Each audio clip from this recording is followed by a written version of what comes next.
Okay, just hopping on here really quick to show you how I deconstruct a lampshade. During the show and tell yesterday, I had these three lampshades, and I just said that I'm going to deconstruct them. And I think Debbie asked how I'm going to deconstruct them. So basically, I just start ripping the fabric and taking the fabric off. I try to just kind of see what's going to be underneath it. Sometimes I'm going to leave the trim piece here on top. Sometimes I'm going to leave it. I like the deconstructed look. You could put this actually and use it as a lampshade. You could use some lace or cut into strips tablecloth or something, or a lace curtain and tie it. You could do some strings of prisms or anything dangly off of a chandelier and use it as a lampshade. You can hang these from the ceiling. You can do all sorts of things with them. So that's what that one looks like. This one, I literally took the whole shade off, and underneath it is fabric, and I just left it like that with all the little strings hanging because, again, I liked the look. And then this one, I tried to keep on the top. I just basically start ripping the fabric off, and then whatever it does, because they're all going to behave a little bit differently. Most of the time on these old lampshades, the fabric is so fragile. I mean, on this one, I'm not even hardly applying any pressure, and it's getting all ruined, okay? So you can just play around and see what you like, okay? Some people are gonna be like, oh my God, this is so ugly. And that's okay, all right?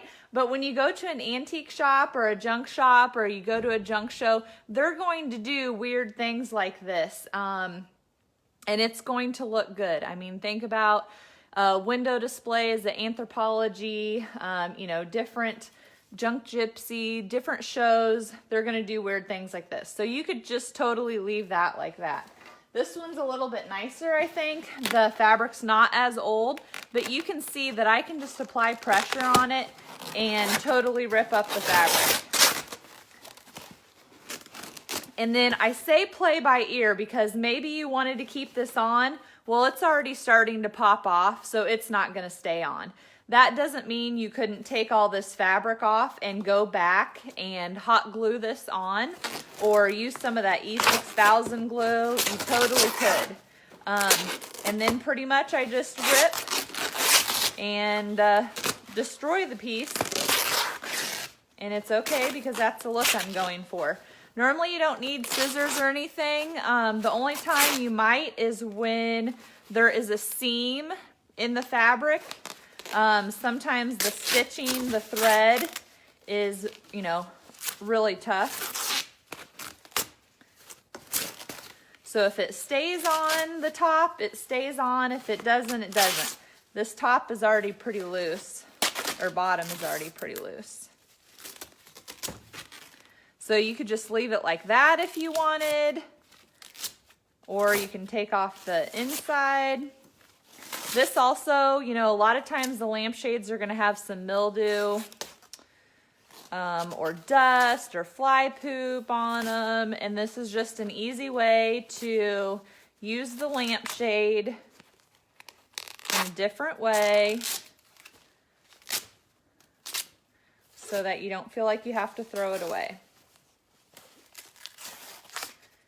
You could totally dangle one of these above your kitchen sink. Like, instead of a chandelier, do a deconstructed lampshade.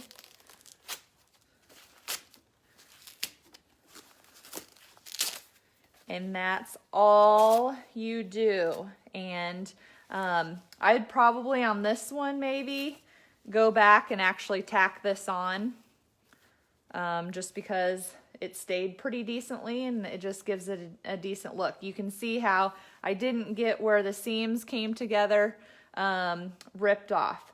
But that is how I deconstruct a lampshade. Hi, Elizabeth. So super easy. Hope that helps. And that's a wrap.